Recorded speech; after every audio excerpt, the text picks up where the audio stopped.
Hi everybody, welcome back to the channel, and today I have a guest, David Eon from the channel Open by Chance. Without the crown. Minus the crown today.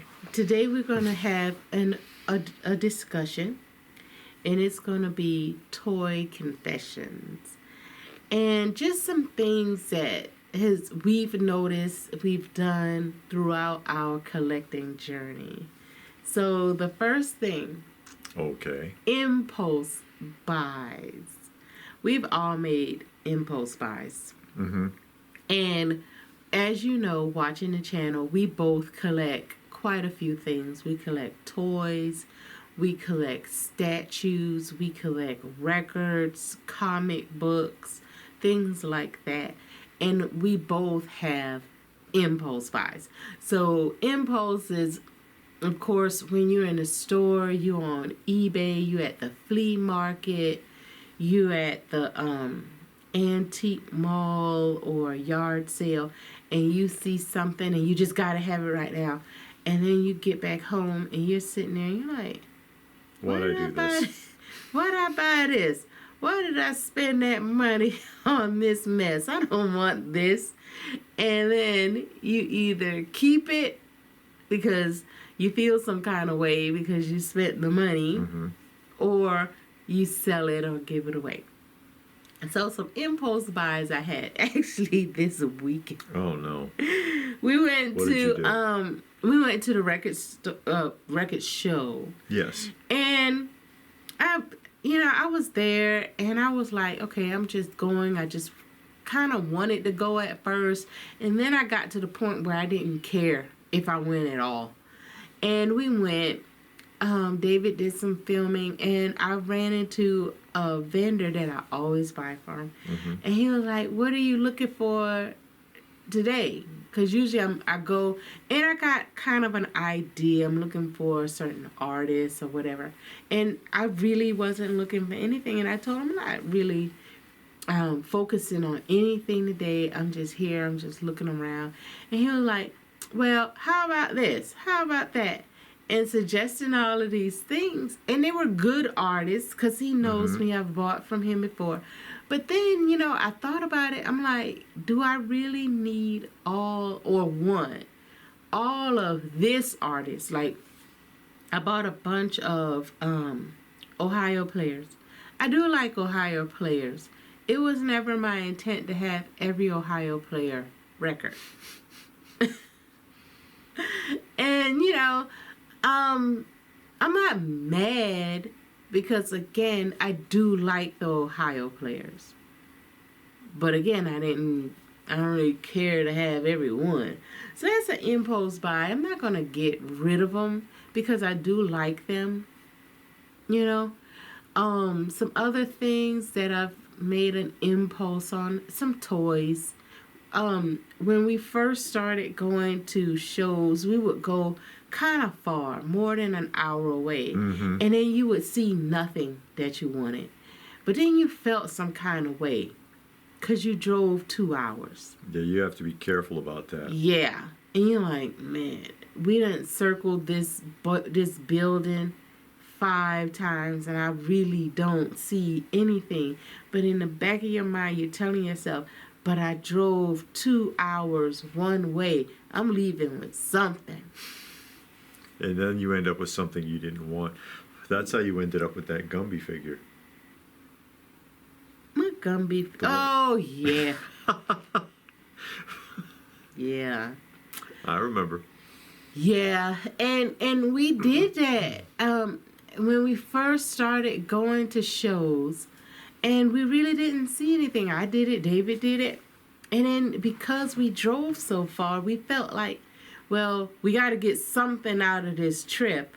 Mm-hmm. We're going to buy something. And we did. And then you ended up with something that you really didn't want. That's how I fell out of Funko Pops. Because, you get the coupon from Hot Topic. This is what happened. Mm-hmm. It was the coupon from Hot Topic. Some kind of weird way that they have worked out where you have to get so many. They use the coupon and then split it somehow. And I don't remember. But I'm sitting there and I'm trying to figure out how to use the coupon and balance it out so that it makes sense, so that I'm actually getting a deal, and realized that basically what I'm doing is, there might have been one or two I was interested in, but I'm forcing myself to get these others so that I can justify the use of the coupon. And then just came to the conclusion, I don't really need any of these. I don't need any of these. And I had done that before when we used to go out looking for Funko Pops. And at that moment, I just got sick of them. Yeah. And I was just like, nah, you know what? And I had the little box, and I was trying to put them in the box, and I'm looking in here, and there's like 7 of them in there. And I'm like, if probably 4 of them I wasn't half-ass interested in. And I put the box down, and I'm like, nah. And I just left and just forgot about the coupon and just stopped going to look for Pops anymore. It's just that's an impulse, and that's getting things that I didn't need or want, and then it made me reevaluate the whole Pop collection. It's like, how much of this did I do that with? Yeah. That I don't need to do that anymore. That bleeds into collecting regret. Mm-hmm. So now you've got this big toy collection, this big comic book collection, this big DVD collection, this CD collection, record collection. Now you just totally regret it. I spent all this money on whatever this collectible is, and I just totally regret buying it. I could have done other things. Or it goes the reverse, because I've seen a lot of people do this. They had this big, comic book collection, and they felt like, oh, but I've outgrown it, or I got married and my spouse made me outgrow it. Yeah. So you sell it, you get rid of it, you give it away, you sell it, whatever. And now you regret it because you want it back. And you go and you try to buy it back. And of course, you had it when it came out originally and you paid store price for it. Or you got it like a year or two after it came out and you only paid like a fraction of what it costs now. And now you're trying to go back and buy it and you're just kicking yourself like, oh my God, why did I do that? So then you have those regrets. Now, I think I can honestly say with my collection, I don't regret anything. Now, there's some things that I'm just like, yeah, they were an impulse buy. But would I get rid of any of my comics? Now, there's some modern ones I got in a lot because we bought out some comic lots. And because we bought them out, we picked out what we wanted. And it was a few that were interesting. Yeah. I don't really count those because I didn't buy them individually. They came in a lot that we got for hardly nothing. But if I had to buy them individually, I would regret that. I don't regret any of my records.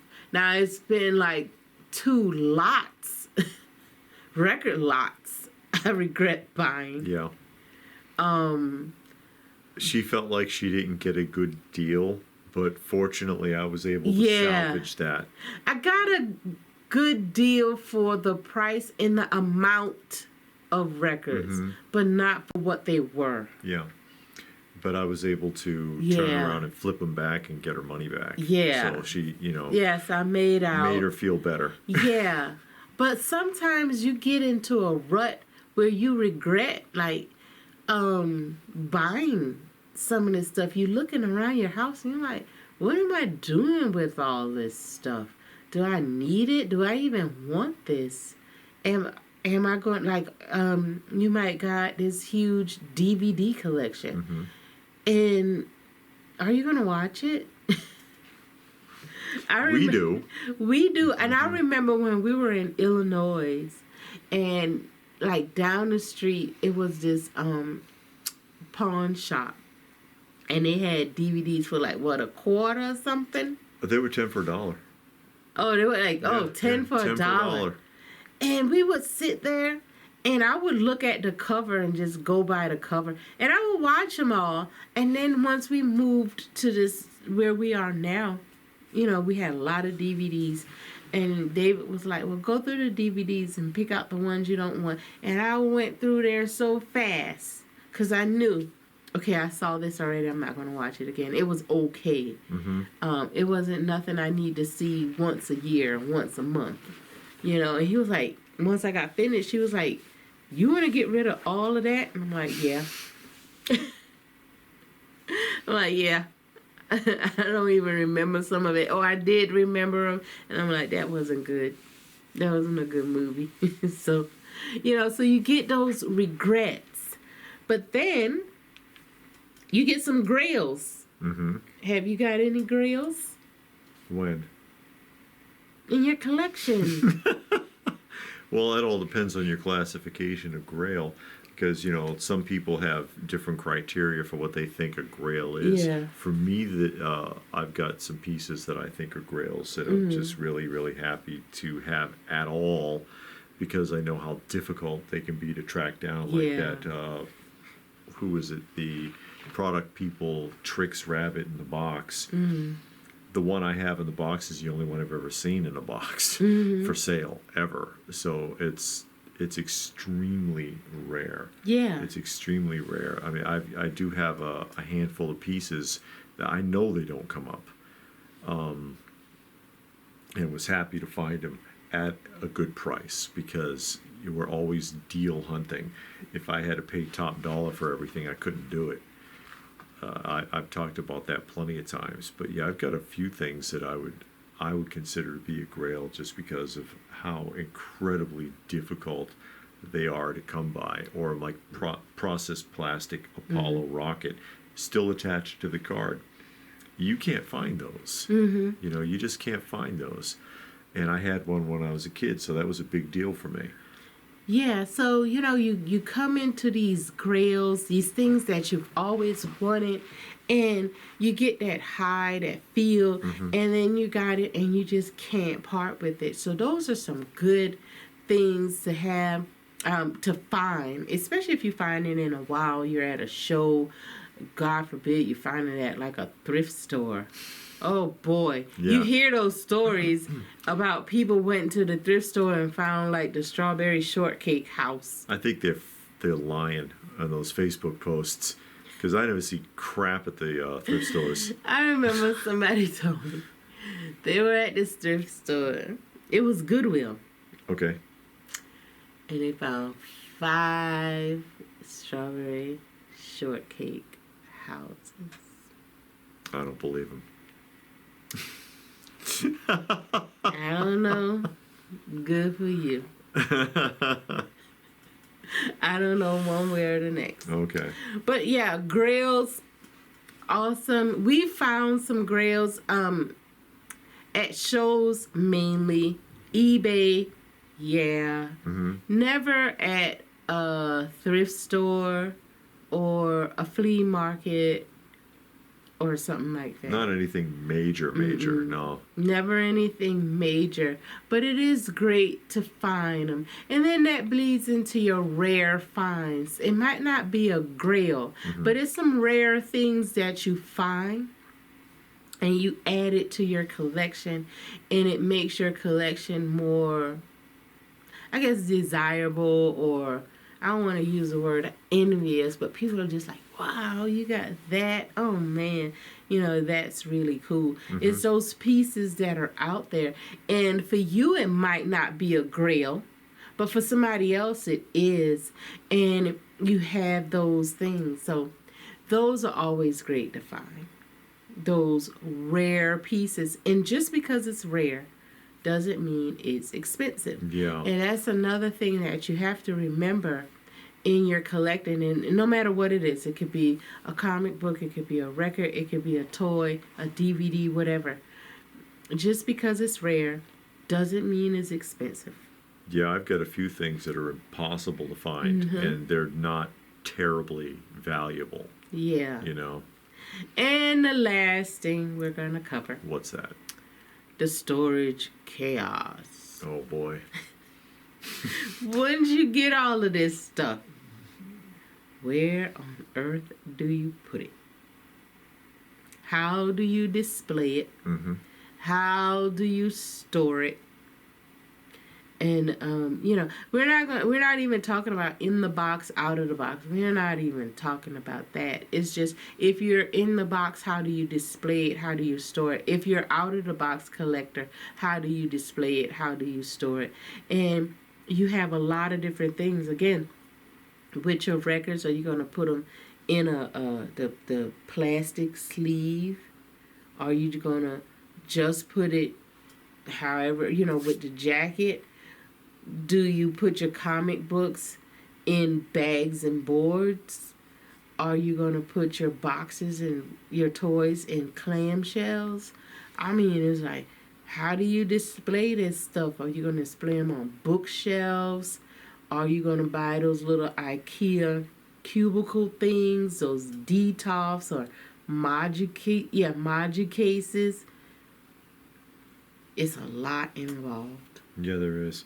We're fortunate that we have enough space. Yeah, that we have enough God. space that we can spread out and properly display things. Some people don't have a lot of space. They don't have the option.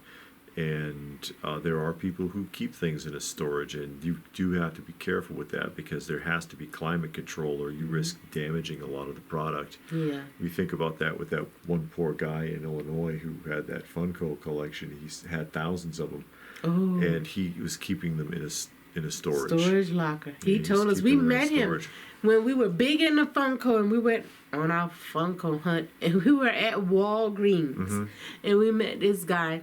All of his Funko Pops he bought in the wild. He said he never bought a Funko Pop online. Never bought one online. He always got to go out, even if he have to leave the state to get it. But he had them all. He bought a storage locker, and he had every single one of them in a storage locker. Hopefully it's climate controlled, or else there'll be problems. Yeah, hopefully he got renter's insurance. Yeah, so you got to put them in totes, not cardboard boxes. Climate controlled, renter's insurance. There's a lot of things to consider. Yeah. If you have them stored at home, again, climate controlled, pest free. Make sure when your family come over for them holidays or the summer and whatever, keep them the hell away from it. Kids ain't down there. Those adults not down there. Because some people are just plain straight evil. Even adults. And they see you got, why you got all this mess? And they just start tearing it up. And people do that. I've seen it. I know people like that. Never come to my house. You won't walk through that though. Oh boy. Don't even put your foot on my grass. But do the best you can there. I mean, some people just don't have the room. And that's all right because you got the item. And that's more important than the space. I'm serious. Oh, boy. I'm serious. You have the item and this other person don't. You have, I don't know, what I want to say. The, Optimus Prime Diaclone. Okay. I don't have one. So you way better off than me. By the way, if you have an Optimus Prime Diaclone that you don't want and you would like to send it to Miss Lady Pop Hunter, she does have a P.O. box. But I'm just saying, don't get all tied up because your stuff is in the laundry room. So what? You probably got some grails in there that other people are drooling over. So what? You have it. They don't. Oh my. But those are our confessions. Okay. Things that we just wanted to talk about, have a little fun discussion about some things we face, some trials and tribulations we face, some highs and some lows. And we just wanted to share that with you, and let's get the conversation going in the comments. Let us know some of your rare finds, some of your grails, where you find things. What you actually collect. What do you collect? Let us know down in the comments. And as always, we want to just say thank you for stopping by, watching the video. We truly appreciate it.